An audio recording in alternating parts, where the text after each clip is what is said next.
గురుదేవం మహాదేవం పూర్ణబోధ ప్రబోధము మమ గురు వజ్రానంద అప్పలాచార్య పానబృంగం మమానందరణ మామ సద్గురుభ్యో నమో నమః. ఇక్కడ ఉన్నటువంటి వేదికను అలంకరించినటువంటి శివరామ దీక్షిత అఖిల భారత ప్రచార కమిటీ అధ్యక్షుడు రమణాయి గారికి, అలాగే ప్రచార కమిటీ కార్యనిర్వహించినటువంటి నాగరాజు నాయుడు గారికి, అలాగే తులసమ్మ గారికి, ఇక్కడ ఉన్నటువంటి అమ్మకి రేవతమ్మ గారికి అందరికీ, అలాగే ఇక్కడ సభను అలంకరించినటువంటి వారందరికీ కూడా నా హృదయపూర్వక ద్వాదశ నమస్కారాలు. స్వామి, చిన్న విషయం గురించి చెప్తాను నేను. ఇప్పుడు పాత్ర ఎరిగి దానం చెయ్యాలి అని అన్నారు కదా, మంచిదే. అయితే ఈ విషయాన్ని నేను ఏదో గొప్ప కోసం చెప్పట్లేదు. నాయన ఇంకెప్పుడు ఇక పని పాటు ఏం లేదు, ధర్మం ధర్మం ధర్మమే. ఎవరు రమణాయన అలాంటి ధర్మాన్ని పట్టుకొని తిరుగుతుండడం వల్ల మా శిష్యురాలు డాక్టర్ భవాని గారు నాయనకి ప్రతి నెల 10,000 రూపాయలు పోషించడానికి చేస్తున్నారు. 4 సంవత్సరాలు అవుతుంది, 4-5 ఏళ్ళు అవుతుంది. అప్పటి నుంచి కూడా నాయన్ని పోషిస్తున్నారు. ఎందుకంటే అమ్మా, నాయన ఒక ధర్మాన్ని నిద్ర వేసుకొని భుజాల మీద వేసుకొని ఈ ప్రపంచాన్ని ఉద్ధరించడానికి తిరుగుతున్నారు కదా. మరి నేను ఒక గురువుని పోషించాలనుకుంటున్నాను, మరి అది నాయన గారిని పోషించాలంటే తప్పనిసరిగా మనం అప్పుడు కానించి నాయన గారిని అలా పోషిస్తారు. పాత్ర దానం చేయడం ఇది అనుకుంటున్నాను. ఏంటంటే ఆ ధర్మం ఎంతో కొంత మనకు ఉపయోగపడుతుంది కదమ్మా అని అన్నారు. అలాగా పాత్రకి దానం చేస్తే అది ఎప్పుడు కూడాను సర్వకాలాలు ఎందుకు కూడాను అది ఇప్పుడు చరిత్రలో నిలిచిపోయింది అన్నమాట. ఇక బోధ నాయన ఏం చెప్పారండి, శ్రీశైల శిఖరే జన్మన విద్యలే అన్నారు. ఇక్కడ ఒక మాట, విద్యాంతం బ్రహ్మ విద్యాంతం కార్తీకాంతం అగోచరం పూర్ణబోధం ప్రవక్ష్యామి శృణో శిష్య మహోత్తం. అంటే బ్రహ్మ విద్య అంటే నిన్ను తెలుసుకో, 24 ఇంద్రియాలకు అతీతంగా ఉన్నటువంటి ఆత్మ ఏదైతే ఉందో దాన్ని తెలుసుకోవచ్చు. 96 తత్వాలతోటి ఈ శరీరము అన్ని వ్యవహారాలు చేస్తూ ఉంటే ఇది కాదు ఇది కాదు ఇది కాదు అని చెప్పి ఏదైతే ఉన్నదో, ఏ ప్రజ్ఞానం అయితే ఉన్నదో అదే బ్రహ్మమని, అదే తత్తుగా త్వమ్ముగా ఈ ప్రపంచంలో త్వం అంటే నేనని, తత్తు అంటే నీ ఎదుటి వ్యక్తి అని, ఇదే తత్వం అయ్యిందని. అలాగే నేనే బ్రహ్మమునైతిని అంటే తత్వమసి బ్రహ్మైన అహం బ్రహ్మస్మి, నేను బ్రహ్మమునైతిని. తర్వాత ఇందులో ఉన్న ఆత్మీయ బ్రహ్మమని ఎక్కడి నుంచి ఎక్కడ తీసుకొచ్చారు? ఎక్కడో పరోక్షంగా ఎక్కడో ఉన్నది, అపరోక్షంగా నీ దగ్గరికి తీసుకొచ్చారు. అలాగే విద్యాంతం బ్రహ్మ విద్యాంతం, ఈ బ్రహ్మ విద్యకి అంతమైనటువంటిది పరిపూర్ణ బోధ. ఆ పరిపూర్ణ బోధ దీక్షితు వారు చెప్పారు, శ్రేమించు నచ్చిన బోధను ఏ మహనీయుడు చేసి అగజెత్తడి బోధను సుజనుల కొరకాడ రామలింగం మీద శివరామ దీక్షలను తలచి అపరోగ్రతలను. ఇప్పుడు వార్తికాంతం అగోచరం అక్కడ చెప్పాడు. అక్కడ బయటగా ప్రపంచానికి చెప్తే వార్తీకవాదులు ఇలా నిర్ణయించారని చెప్పి శాస్త్రకారులు చెప్తారు. కానీ నీ దగ్గరకు వస్తే వార్తీకము అంటే నీ ఇంద్రియం. ఎక్కడో ఉన్నదాన్ని వార్తీకవాదులుగా, శాస్త్రాలుగా, అనేక రకాలుగా, మతాలుగా అన్నీ మనకి సుపరిచితం చేసి అది ఎక్కడో లేదు నీ దగ్గరే ఉందని చెప్పి వార్తికాంతం అగోచరం అంటే ఈ పరిపూర్ణం అనేది ఈ ఇంద్రియాలకి కనిపించదు. ఇతో వాచ నివర్తంటే అప్రాప్య మనసాసన అన్నారు.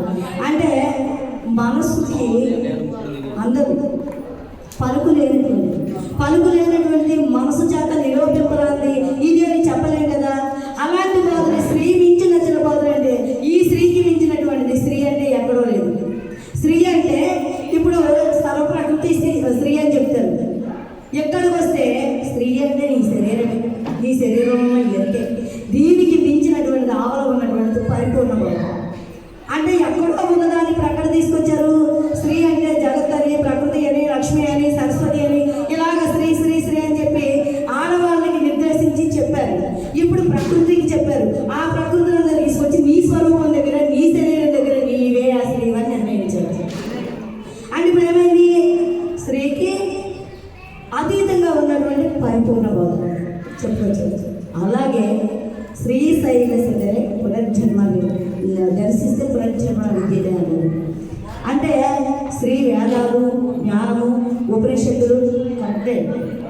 కానీ దాన్ని అన్నిటిని నిర్దేశించి నీ దగ్గరికి తీసుకొచ్చింది.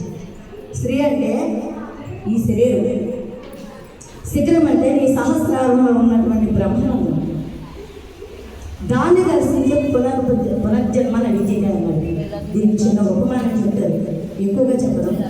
అంటే ఒక వేసి ఏం చేస్తుంది, మీరు మాట్లాడగల మామ, ఒక వేసి ఏం చేస్తుంది, ఒక మునిని చూసి ఎప్పుడు కూడాను అరే ఆయన ఎన్ని జన్మలు పుణ్యం చేస్తే ఇలా పుట్టాడు, ఎప్పుడు కూడా భగవంతుని ధ్యాసలోనే ఉంటాడు, నేను చూస్తే ఇలాంటి మురుగు గొప్పలో పుట్టానే, ఈ మురుగు గొప్ప నుంచి ఎలా బయటపడతానని చాలా బాధపడేది. అప్పుడు ఒక రోజు ఈవిని రాజుగారి దగ్గరికి కోటకి తీసుకెళ్తుంటే దారిలో వెళ్తూ ఉంటే శ్రీశైలం మీదుగా వెళ్తూ ఉంటే బడిలోని ఆ గోడ మీద శ్రీశైల శిఖరాన్ని దర్శించినటువంటి వారికి పునర్జన్మ లేదు అని చెప్తొచ్చారు. అప్పుడు చూసి ఈ రాజుగారికి ఇవాళ కంటే రేపు వెళ్తాను, ముందు నేను ఈ నరకగొప్పలో పడిపోయాను కదా, నేను ఈ జన్మని ఇవాళ రహితం చేసుకోకపోతే మళ్ళీ అవకాశం రాదని చెప్పి ఆ బండి అక్కడ దిగిపోయి గొప్పగా అక్కడికి వెళ్ళిపోయింది. ఎక్కడికి? దేవుని చూడటం, శ్రీశైల శిఖరాన్ని దర్శించడానికి. అప్పుడు ఈ గోడ మీద ఉన్నటువంటి పేరు ఈ వేసి చూసి దిగింది కదా. అప్పుడు పార్వతికి సందేహం కదా, స్వామి అందరూ కూడాను వచ్చిన వాళ్ళందరూ తండోపతండాలుగా జనాలందరూ వస్తున్నారు కదా, మరి వీళ్ళందరూ కూడాను పునర్జన్మ పొందినటువంటి వాళ్ళ మళ్ళీ వీళ్ళకి పునర్జన్మ ఉండదా అని అడిగితే, నేను చెప్తే నీకు అర్థం కాదు, దగ్గరగా వెళ్ళి చూపిస్తాను మంచిగా తీసుకొచ్చి ఒక వృద్ధ బ్రాహ్మణుడు లాగా అయిపోయి అక్కడ పక్కనే ఒక బురద ఉంటుంటే ఆ బురద గుంటలో ఈ వృద్ధ బ్రాహ్మణులాగా పరమేశ్వరుడు అందులో ఉండిపోతే బాగా ముసలైపోయింది కదా, ఈవిడ రాగలేకపోతుంది. ఉదయం దిగిపోయాడు అందులో. వచ్చిపోయినటువంటి వారిని, అమ్మ నా భర్త ఉదయం నుంచి అందులోనే ఉన్నాడు, పొద్దు నుంచి ఆహారం లేదు, నీళ్లు లేవు, అమ్మ ఎవరైనా చేయబడి అంటే పాప అందరూ వెళ్తున్నారు, అయ్యో ముసలాడు కదా అని వెళ్తుంటే ఆగండి అమ్మ అని అడుగుతుంది. ఏంటి అంటే, మీరు శ్రీశైల శిఖరాన్ని దర్శించారా అని అడిగితే దర్శించాను. మంచిది, అయితే మీకు పునర్జన్మ ఉన్నదంటే అదేమో మాకు తెలియదు. అలా వచ్చిన వాళ్ళందరూ కాపాడుతున్నామో అడిగితే మాకు తెలియదు అన్నాం. ఆఖరికి సాయంత్రం అయింది, ఈవిడ ఏడుస్తుంది, అయ్యో నా భర్త ఏమైపోతాడు అని. ఈలోపు ఈ వేసి వస్తుంది శిఖరాన్ని దర్శించి.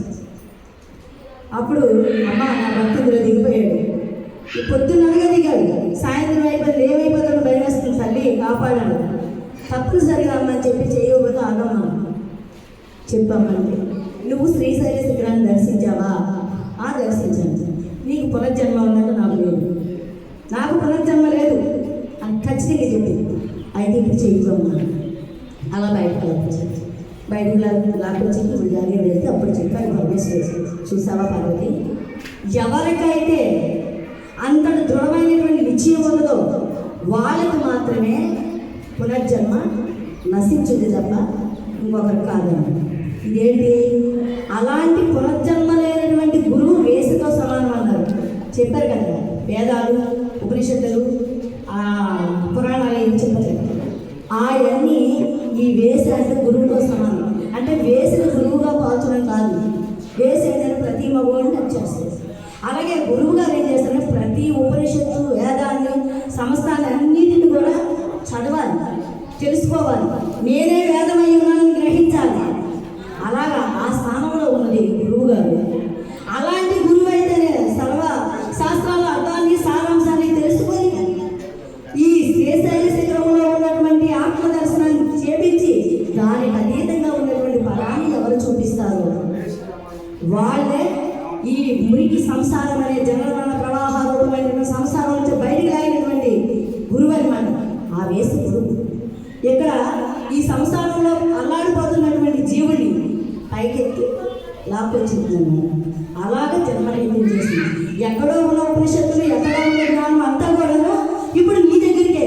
ఎలాగైతే శివరామేశ్వరుని ప్రేమించి నచ్చిన వాళ్ళను ఏ మహనీయుని చేసి ఎగజల్లిన ఈ భూమిని అంటే అలాంటి మహాత్ముడు మనకందరికీ కూడా ఈ గొప్పదైనటువంటి బోధని ఈ స్త్రీ అంటే ఎక్కడో లేదు అంటాడు. పునరుక్తి కలిగి వినికోపం చేయకూడదు, వేడుకలేదు వికారు దూరపడతము కనుగొల దగ్గర నడించు కల్పించినాను తెలియక కాది గ్రంథములని అంటాడు. ఏమంటాడంటే భాగవతుడు వారు, నాయన చెప్పిందే చెప్పి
ఎరుక తరగలు అంటారు.